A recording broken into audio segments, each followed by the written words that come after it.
शेतकरी मित्रांनो, मागेल त्याला सौर पंप योजनेमध्ये पैसे भरलेले शेतकरी इतक्या उत्कंठेने वाट पाहत होते की आपल्याला वेंडर सिलेक्शन कधी येईल। मात्र त्या शेतकऱ्यांना आता वेंडर सिलेक्शन म्हणजे सौर पंप कोणत्या कंपनीचा निवडावा याचा ऑप्शन आलेला आहे। पण मित्रांनो, आता त्यामध्ये आपल्याला एक महत्त्वाची काळजी घेणं गरजेचं आहे, कारण आपल्याला सौर पंप निवडते वेळेस आपल्याला जी चांगली कंपनी आहे तीच निवडावी लागणार आहे। आता तुमच्या अनुभवानं ती तुम्ही निवडायची आहे, पण त्यामध्ये आता काही शेतकऱ्यांनी तत्पूर्वी मित्रांनो, मी रामेश्वर नवटके आपलं वेणुगंगा टेक या YouTube चॅनलमध्ये स्वागत करत आहे।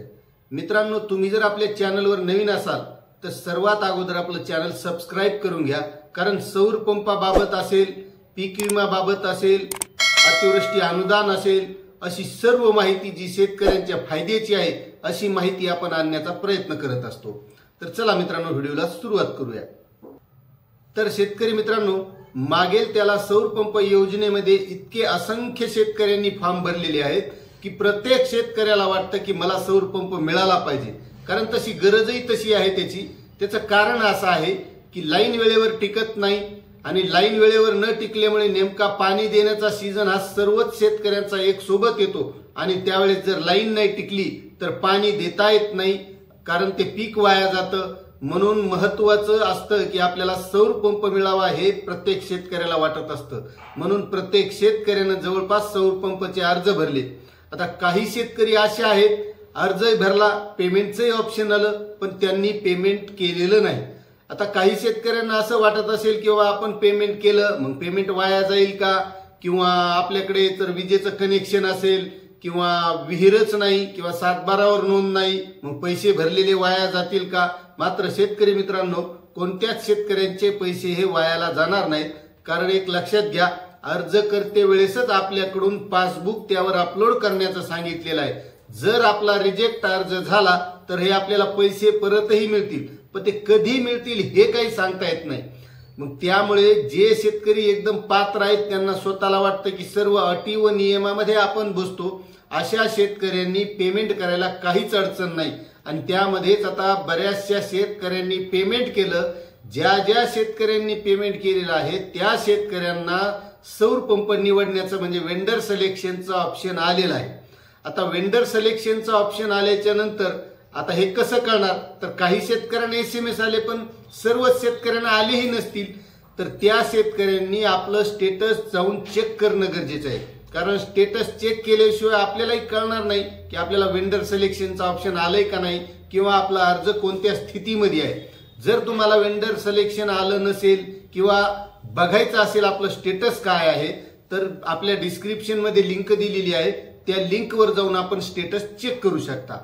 मग आता राहिला प्रश्न शेतकरी मित्रांनो, की ज्या शेतकऱ्यांना वेंडर सिलेक्शनचा ऑप्शन आलेला आहे त्यांना चांगला सौर पंप निवडायचा आहे, चांगल्या कंपनीची मोटर निवडायची आहे। त्यामध्येच आता काल आपण एक लाईव्ह घेतला होता, आणि त्या लाईव्ह मध्ये काही शेतकऱ्यांनी अशा कमेंट केल्या की काही कंपन्यांचे प्रतिनिधी हे फोन करून शेतकऱ्यांना OTP विचारत आहेत। मात्र शेतकरी मित्रांनो, OTP कोणत्याही प्रकारचा कोणालाही द्यायचा नाही। मग तो एखादा बँकेचा OTP असो, आधारचा OTP असो, कोणताही OTP आपण स्वतः तिथं हजर असल्याशिवाय किंवा आपल्याला माहित आहे आपण काय प्रक्रिया करत आहोत त्याशिवाय कोणताही OTP कोणालाही द्यायचा नाही। बँकेबाबत तर RBI हमखास सांगत असते की कारण कोणत्याही बँकेकडून असा OTP साठी फोन येत नाही, कॉल येत नाही किंवा मेसेज येत नाही, त्यामुळे कोणताच OTP शेतकऱ्यांनी कोणाला द्यायचा नाही। आता कमेंट करणाऱ्याचं म्हणणं असं असू शकतं की काही कंपन्यांचे प्रतिनिधी हे फोन करून OTP घेऊन मग त्यांचीच कंपनी निवडण्यासाठी, म्हणजे समजा एखाद्या शेतकऱ्याला फोन आला आणि तुमचा OTP सांगा, आणि त्यावेळेस तो प्रतिनिधी जर सौर पंप किंवा वेंडर सिलेक्शन करत असेल आणि तो OTP जर तुम्ही त्याला दिला तर त्यावेळेस तो त्याचं वेंडर सिलेक्शन करू शकतो। त्यामुळे तसं होऊ द्यायचं नाही। वेंडर सिलेक्शन हे स्वतः शेतकऱ्यांनी करायचं, आपण आपलं करायचं, कारण आपण करते वेळेस आपल्याला चांगली कंपनी कोणती आहे, सौर पंपची कंपनी कोणती चांगली सर्व्हिस देते, सेवा देते, याबद्दल आपणच आपली चौकशी करून आपणच आपलं वेंडर सिलेक्शन करायचं आहे। त्यामुळे असं कोणत्याही प्रतिनिधीचा फोन आला म्हणून आपण त्याच्या म्हणण्यावर करायचं नाही। तर आपल्या मनाला काय वाटते किंवा आपल्याला चांगली मोटर कोणती वाटते, आपल्या परिसरात चौकशी करून कोणता सौरपंप कोणत्या कंपनीचा चांगलं काम करतो, कंपनी चांगली सर्व्हिस देते याची स्वतः चौकशी करून स्वतःच्या सौरपंपाची निवड करणं गरजेचं आहे। म्हणून मित्रांनो, प्रत्येकानं ही काळजी घ्यायची आहे। अशी ही महत्त्वाची माहिती होती। आपल्याला माहिती कशी वाटली हे सुद्धा कमेंट करायला विसरू नका आणि चॅनलवर नवीन असाल तर सबस्क्राइब करून घ्या, लाईक करा आणि प्रत्येक शेतकऱ्यापर्यंत ही माहिती शेअर करायला विसरू नका। भेटूया अशाच नवीन माहितीसह नवीन व्हिडिओमध्ये। जय हिंद, जय महाराष्ट्र, जय किसान।